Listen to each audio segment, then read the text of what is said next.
Starting. నమస్కారం అండి. నా పేరు డాక్టర్ శ్రీలక్ష్మి. పెద్దమడూరు గ్రామంలో పల్లెదవాఖాన డాక్టర్గా పనిచేస్తున్నాను. పెద్దమడూరు గ్రామానికి పెద్దమడూరు గ్రామం కింద 4 జీపీలు కలిసి ఉంది. 4 జీపీలకు కలిసి 2 సిస్టర్లు, నలుగురు ఆశాలు పనిచేస్తున్నారు.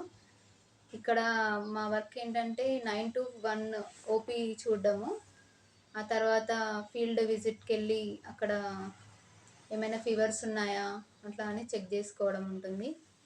ఇక్కడ ఆశాలు ఏం చేస్తారంటే ఏఎన్సీలు అంటే యాంటీనాటల్ చెకప్, అంటే యాంటీనాటల్ పీరియడ్, అంటే ప్రెగ్నెంట్ ఉమెన్స్ ఎవరైతే ఉన్నారో వాళ్ళ గర్భిణీలను ఫస్ట్ నమోదు నుండి, అంటే వాళ్ళు ప్రెగ్నెంట్ అయ్యేప్పటి నుండి డెలివరీ అయ్యేంత వరకు చెకప్స్కి తీసుకెళ్ళడము, మా దగ్గర చూపించడము, 7వ నెలలో 9వ నెలలో ఎంసీహెచ్కి తీసుకెళ్ళి అక్కడ గైనకాలజిస్ట్ గారితో చూపించి నార్మల్ డెలివరీ అయ్యేలాగా వాళ్ళు మోటివేషన్ చేసి మా దగ్గరికి ఏఎన్సీలను తీసుకొచ్చి వాళ్ళకి బీపీలు షుగర్లు చూసి వాళ్ళకి చెక్ చేయడం జరుగుతుంది. అంతేకాకుండా బీపీ షుగర్లు 30+ 30 సంవత్సరాలు దాటిన వాళ్ళందరికీ ఎన్సిడి స్క్రీనింగ్ అని ఉంటుంది మా దగ్గర.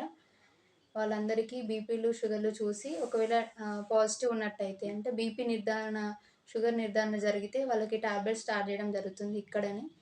ఒకవేళ ఇన్ కేస్ బీపీ కంట్రోల్ కాకపోతే హయ్యర్ సెంటర్స్కి, అంటే పిహెచ్సిస్ కానీ ఏరియా హాస్పిటల్ కానీ రిఫర్ చేస్తాము.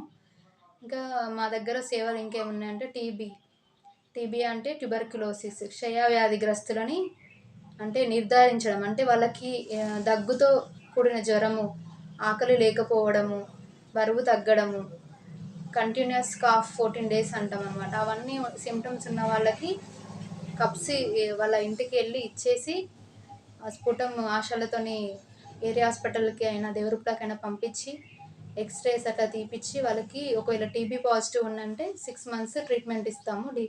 డీబీటీ ద్వారా వాళ్ళకి మనీ కూడా వెళ్తుంది, మంత్లీ 500. ఇవన్నీ కాకుండా విహెచ్ఎండి మీటింగ్స్, జాస్ మీటింగ్స్ ఇవన్నీ కూడా కండక్ట్ చేయడం జరుగుతుంది సబ్ సెంటర్ లెవెల్లో, జీపీ లెవెల్లో, అంగన్వాడీస్లో. అంతేకాకుండా కిషోర బాలికలకి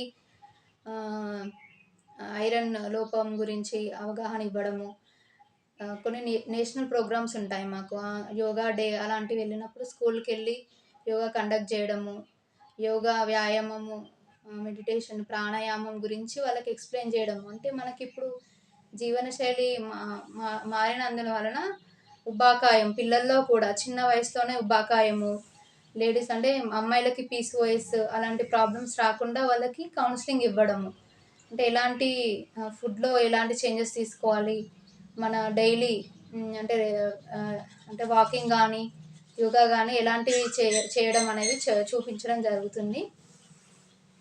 ఇప్పుడు షుగర్ పేషెంట్లు కానీ బీపీ పేషెంట్లు కానీ తీసుకోవాల్సిన జాగ్రత్తలు ఏమన్నా ఉంటాయా?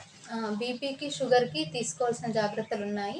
బీపీ వచ్చినప్పుడు ఏంటంటే ఫస్ట్ వాళ్ళకి మనం ఏం చెప్తామంటే డైట్లో ఉప్పు కారం తక్కువ చేసుకోమని చెప్తాము. అంతేకాకుండా వెయిట్ ఎక్కువ ఉన్న వాళ్ళకి వెయిట్ తగ్గించమని చెప్తాము. అంటే వెయిట్ సడన్గా తగ్గరు వాళ్ళు, రెగ్యులర్గా ఒక 20 minutes వాకింగ్ చేయడము, మార్నింగ్ ఒక 20 minutes, ఈవినింగ్ వాకింగ్ చేయడము.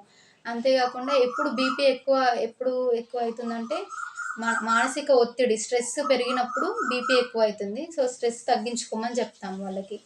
షుగర్ ఉన్న వాళ్ళకి అయితే 3 పూటలు అన్నం తినకుండా ఒకటే పూట అన్నం తిని గట్కా అలాంటివి తీసుకోమని చెప్తాము. అంతేకాకుండా షుగర్ ఉన్న వాళ్ళు స్వీట్స్ తినకుండా వాళ్ళకు కూడా కొన్ని ఎక్సర్సైజెస్ చెప్తాము. అంటే ఏ రకమైన ఎక్సర్సైజెస్ చెప్తారు వాళ్ళకి? ఏ రకమైన ఎక్సర్సైజెస్ అంటే వెయిట్ రెడ్యూసింగ్ ఎక్సర్సైజెస్, లైక్ యోగాలలో కూడా ఎక్సర్సైజెస్ ఉంటాయి, అవన్నీ వాళ్ళు చేయరు. వాకింగ్ అయితే చేస్తాం మేడం అని చెప్తారు వాళ్ళు. కొంతమంది ఒక 35 years అట్లా వాళ్ళకైతే ఎక్సర్సైజెస్ చెప్తాము.